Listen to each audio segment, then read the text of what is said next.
24 घंटे यहाँ पे डॉक्टर्स अवेलेबल हैं, यहाँ पे स्टाफ अवेलेबल है। जो नरकटियागंज में ये अवेलेबिलिटी थी नहीं। यहाँ पे जो दिन तक ओपीडी चलाए, कुछ नॉर्मल ट्रीटमेंट कर दिए, या जो इंजेक्टेबल्स जो लगाना है वो दिन में ही लगा के खत्म कर देते थे। किसी पेशेंट को रखने का रात में, या कोई बीमार पड़ जाए जो घर से आए, या तो नरकटियागंज में आके सरकारी हॉस्पिटल से रेफर हो जाता है, मगर कोई भी प्राइवेट हॉस्पिटल यहाँ पे नाइट में किसी को एडमिशन नहीं लेते हैं, जिसको हम लोग बोलते हैं आईपीडी एडमिशन।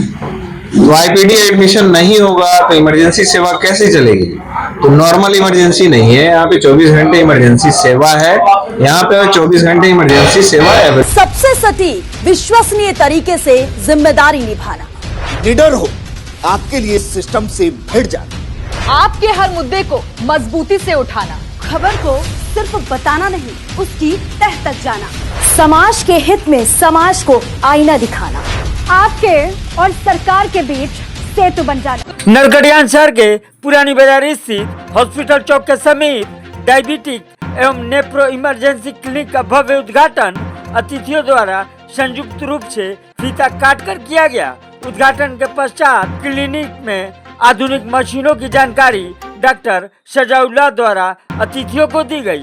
मौके पर महिला चिकित्सक गुलसबा, उपसभापति प्रतिनिधि सह समाज सेवी संतोष राज, भाजपा के वरीय नेता राजेश जायसवाल, भाजपा नगर अध्यक्ष रामेश्वर सराफ, भाजपा नेत्री रेणु देवी, मदन तिवारी, राजेश सोनी, सेवानिवृत्त शिक्षक भोर चतुर्वेदी, नेत्र चिकित्सक डॉक्टर फैसल सिद्दीकी, सन्नी हॉस्पिटल के व्यवस्थापक सन्नी कुमार, खेल प्रशिक्षक फखरुद्दीन, युवा समाज सेवी मोहम्मद शाहिद समेत शहर के अन्य गणमान्य लोग मौजूद रहे और क्लिनिक के उद्घाटन से पूर्व ही करीब 20-25 मरीजों की मेडिकल जांच की गई। तो आइए देखते हैं इस दौरान डॉक्टर सजाउल्लाह से खास बातचीत। इस समय मौजूद है पश्चिमी चंपारण जिले के नरकटियागंज शहर में। नरकटियागंज शहर की अगर बात करें तो यहाँ हॉस्पिटल चौक है, वहाँ diabetic and nephro emergency clinic का उद्घाटन हुआ है और हमारे साथ तस्वीरों में मौजूद हैं डॉक्टर सजाउल्लाह साहब। सजाउल्लाह साहब की बात करें तो हाल फिलहाल में कुछ दिन पहले इन्होंने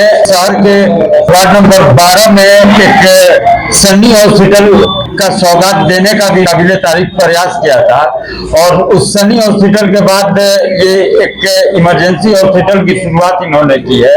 तो सबसे पहले हम डॉक्टर साहब से जानना चाहेंगे, सर यहाँ किस तरह की क्या व्यवस्था होगी? सबसे पहले सबको नमस्कार।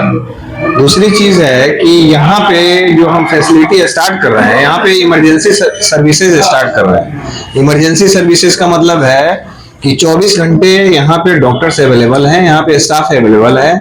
जो नरकटियागंज में ये अवेलेबिलिटी थी नहीं। यहाँ पे जो दिन तक ओपीडी चलाए, कुछ नॉर्मल ट्रीटमेंट कर दिए, या जो इंजेक्टेबल्स जो लगाना है वो दिन में ही लगा के खत्म कर देते थे। किसी पेशेंट को रखने का रात में, या कोई बीमार पड़ जाए जो घर से आए, या तो नरकटियागंज में आके सरकारी हॉस्पिटल से रेफर हो जाता है, मगर कोई भी प्राइवेट हॉस्पिटल यहाँ पे नाइट में किसी को एडमिशन नहीं लेते हैं, जिसको हम लोग बोलते हैं आईपीडी एडमिशन। तो आईपीडी एडमिशन नहीं होगा तो इमरजेंसी सेवा कैसे चलेगी? तो नॉर्मल इमरजेंसी नहीं है, यहाँ पे 24 घंटे इमरजेंसी सेवा है। यहाँ पे 24 घंटे इमरजेंसी सेवा अवेलेबल है। दूसरी चीज है कि हम यहाँ पे लेके आ रहे हैं आईसीयू का पूरा सिस्टम, जिसमें हमारा यहाँ पे इंट्यूबेशन भी होगा, मैकेनिकल वेंटिलेशन, जितने मशीन होते हैं जो आप मोतिहारी से पहले बेतिया में भी आपका अवेलेबल नहीं है, वो सब मशीन हम लाए हैं। तीसरा चीज है, जो बच्चा का बिलिरुबिन बढ़ जाता है, जिसको हम लोग बोलते हैं फिजियोलॉजिकल जॉन्डिस, उसको घटाने के लिए हम अलग से एक मशीन थेरेपी लाए हैं बच्चा के लिए, जिसको बोलते हैं फोटोथेरेपी, जिसमें फर्स्ट सरफेस होता है, सेकंड सरफेस होता है, ट्रिपल सरफेस होता है, तीनों सरफेस से हम लोग उसका फोटोथेरेपी करते हैं। उससे क्या होगा कि जो बच्चा सबसे ज्यादा जो नवजात शिशु का डेथ होता है वो होता है 3 दिन के बाद। 3 दिन तक वो जीवित रहेगा, जिस एंटीबायोटिक ये सब चलाएंगे वो ठीक रहेगा। 3 दिन के बाद आज के डेट में जो भी बच्चा पैदा हो रहा है उसको जॉन्डिस शुरू होता है, जिसको हम लोग फिजियोलॉजिकल जॉन्डिस बोलते हैं। अगर उस चीज का ट्रीटमेंट 3 दिन के बाद से अगर स्टार्ट नहीं किए तो बच्चा का अमोनिया बॉडी में बढ़ना शुरू, ब्लड में बढ़ना शुरू हो जाता है, जिसकी वजह से अधिकांश बच्चे डेथ करते हैं। उस चीज के लिए मैंने लाया है phototherapy, single surface, double surface and triple surface. तो ऐसे बहुत सारी सुविधाएं हैं। आप लोग आएंगे, आप लोग यहाँ पे रहेंगे, उसके बाद से आप लोग को सब समझ में आने लगेगा। जो चीज हम लोग देखे जिस हिसाब से काम करेंगे। और दूसरी चीज है कि हमारे पास हमारा जो स्पेशलाइजेशन है वो है डायबिटिक में स्पेशलाइजेशन है मेरा। हम चाहेंगे कि जितने बुजुर्ग लोग हैं, जो 50 से एबव है, वरिष्ठ लोग हैं, तो उनको तो फीस लगेगा नहीं मेरे पास, जो भी पेंशनधारी है। अच्छा, मतलब 50 से ऊपर जो भी मरीज है हाँ। वो उनका निःशुल्क इलाज। हाँ, निःशुल्क इलाज है। और दूसरी चीज ये है कि पैसे तो लगेंगे नहीं, और उनको जहां तक होगा, इसलिए कि वो पेंशन वाले होते हैं, कोई खेत में भी अगर काम कर रहा है तो उसका उतना आउटकम नहीं है। हम दिल्ली छोड़ के पैसा के लिए तो आए नहीं है, यहाँ पे तो हम आए हैं सेवा करने के लिए। तो जब ऐसे आदमी का हम सेवा नहीं कर पाएंगे तो फिर कैसे, क्या करेंगे? इसलिए उन लोगों के लिए, वरिष्ठ लोगों के लिए, चाहे पेंशनर हो चाहे कोई भी हो, मगर उनके लिए फैसिलिटी है कि आप आए, फ्री में दिखाएं। मिनिमम टेस्ट उनका होगा, अगर जरूरी होगा तभी होगा, और मिनिमम दवा चलेगी। सर, दिल्ली आप रहे हुए हैं, वहाँ की कुछ अपने बारे में जो उपलब्धि है उसके बारे में थोड़ा सा। हम सुपर स्पेशलाइजेशन से डायबिटोलॉजी से हैं, एंडोक्राइनोलॉजी से। उसमें क्या है कि हम थायराइड का, शुगर का स्पेशली देखते हैं। दूसरी चीज है कि मैंने मैक्स में काम किया, यशोदा में काम किया, फिर कैलाश में काम किया, शांति मुकुंद में काम किया है, बहुत जगह काम किया है। आए लोग सब आदमी अपना यहाँ पे फायदा लें। ऐसा नहीं है कि हमारे दूसरे जहाँ पे भी जो भी किसी तरह का चल रहा है, जो इमेज आज बना है, वो हमारे लिए, हम कोशिश करेंगे कि कभी जिंदगी में ना। सर, एक बात और है, जो चिकित्सा क्षेत्र है उसे सेवा के लिए जाना जाता है, लेकिन आज के डेट में देखें तो वो उसको डॉक्टरों ने व्यवसाय बना दिया है, धंधा बना दिया है। मरीजों को लूटने का काम किया जाता है। मरीज आते हैं, बीमारी नहीं होता है, बेवजह दवा लिखना, जांच लिखना, बेवजह 2 दिन 3 दिन भर्ती करके उनका शोषण करना, उस पर क्या कुछ कहना है? सर, आपने देखा, अभी तो आप पेशेंट हम देख रहे थे तो आपने देखा है, एक भी टेस्ट मैंने लिखा हूँ, जो भी लिखा जो जेन्युइन था। जैसे कोई शुगर का पेशेंट है, उसमें 3 चीज हमको जरूरी होता है देखना। नहीं तो अगर कोई भी अलट पलट दवा दे दें, तो अगर शुगर कम हो जाएगा तो वो तो उसका डेथ हो जाएगा। तो ऐसा तो कर नहीं सकते ना। तो जो जरूरी है वो मैंने लिखा कि हाँ ये चीज करा ले। पेशेंट के पास कोई भी, अगर ग्रामीण क्षेत्र में अगर हम आए हैं, ग्रामीण के पास कहाँ से उतना पैसा आएगा कि हाँ जो मतलब बड़ा बड़ा हॉस्पिटल्स जो चल रहे हैं उस टाइप का ये कर सके।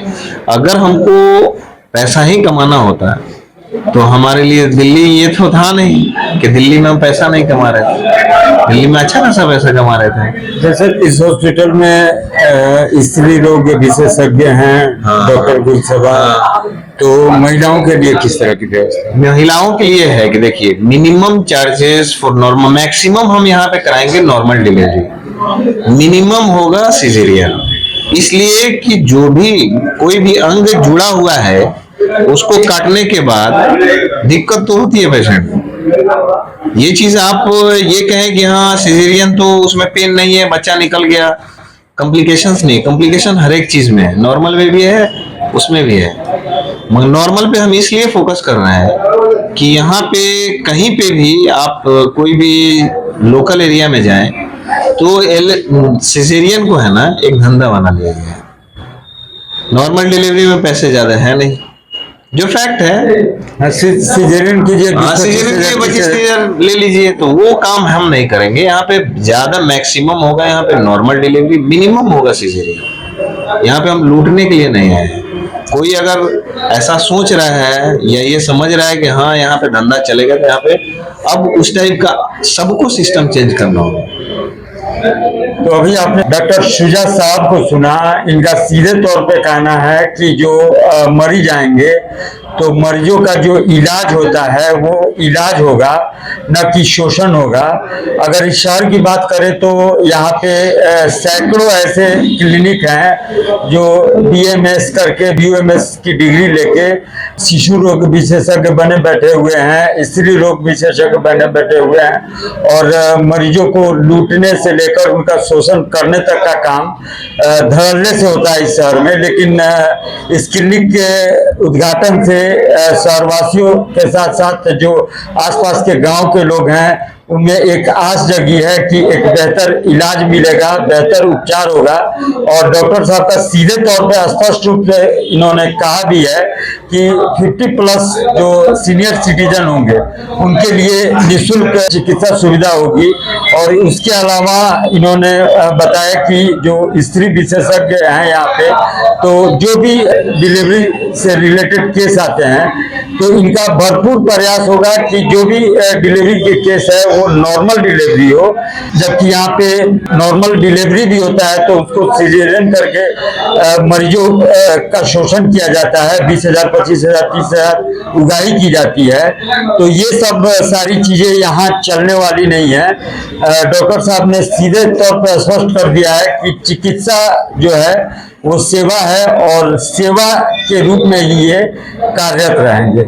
सहयोगी पवन कुमार के साथ Rajesh Kumar, Republic back 24 news Bettiah. इस खबर में फिलहाल इतना ही, लेकिन आपको एक खबर अच्छी लगी तो इस खबर को लाइक कीजिए और चैनल को फ्री में सब्सक्राइब करना बिल्कुल मत भूलिए।